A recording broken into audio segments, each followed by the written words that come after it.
it's like you're in a constant battle with yourself, and it's like also standing outside of yourself and yelling at yourself to be like, come on, you can do this, and you're trying to be like so motivational to yourself, and then next thing you know, you're just watching yourself lay there and you can't move.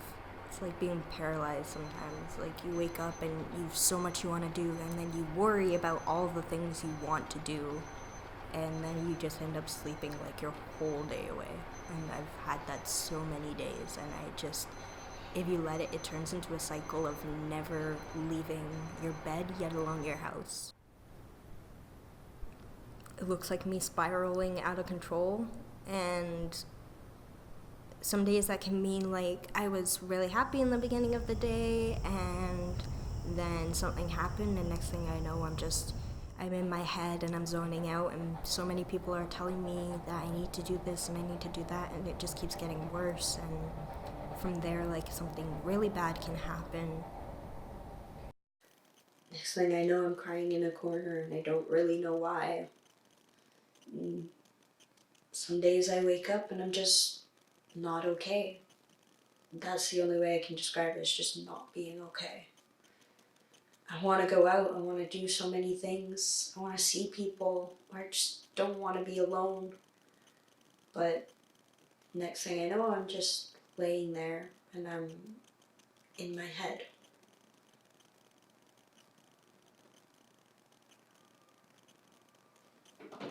Like, I can remember when I was about 4 years old, I thought I was sleeping and I thought it was a dream, but when I woke up, everything seemed to be real. And when I was really upset one night, I used to sleep in this bunk bed, and it reached the top of my dresser, and I just threw everything on the floor, including one of my favorite snow globes. And when I woke up in the morning, it was smashed on the ground, and I was like, oh crap, that really did happen. Sometimes I wake up with like so much energy and I have no idea where it's come from, and I'll be like dancing around my room getting ready, and then I go to work and I'm so happy and everyone's like, where's all this energy coming from? And I can only say I have no freaking clue.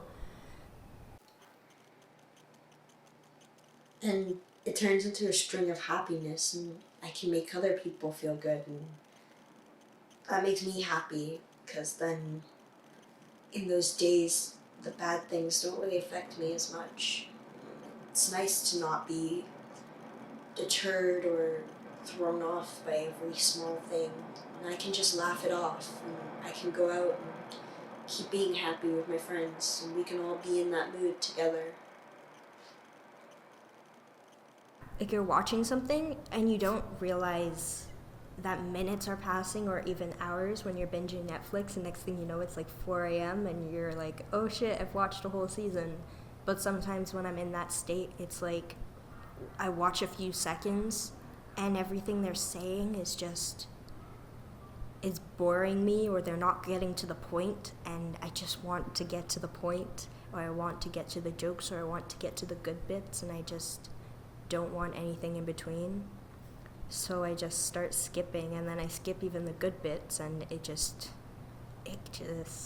turns into a whole frustrated with myself kind of thing. I think it's hard for people when someone tells them that they're depressed, because I think they blame themselves. My advice would be not to internalize that. I mean, don't blame yourself and don't make it about you. And of course you're gonna feel sad about it. You shouldn't just say, oh, well, I don't feel sad about that, and say that, oh, well, but you shouldn't tell them that you're not affected by it. You should just say, well, that makes me sad, but I'd like to know why you feel this way. And talk about it. Talk with them through it. Or it makes so much difference just to sit and listen to someone. Listen to what they have to say. I wish more people had done that for me.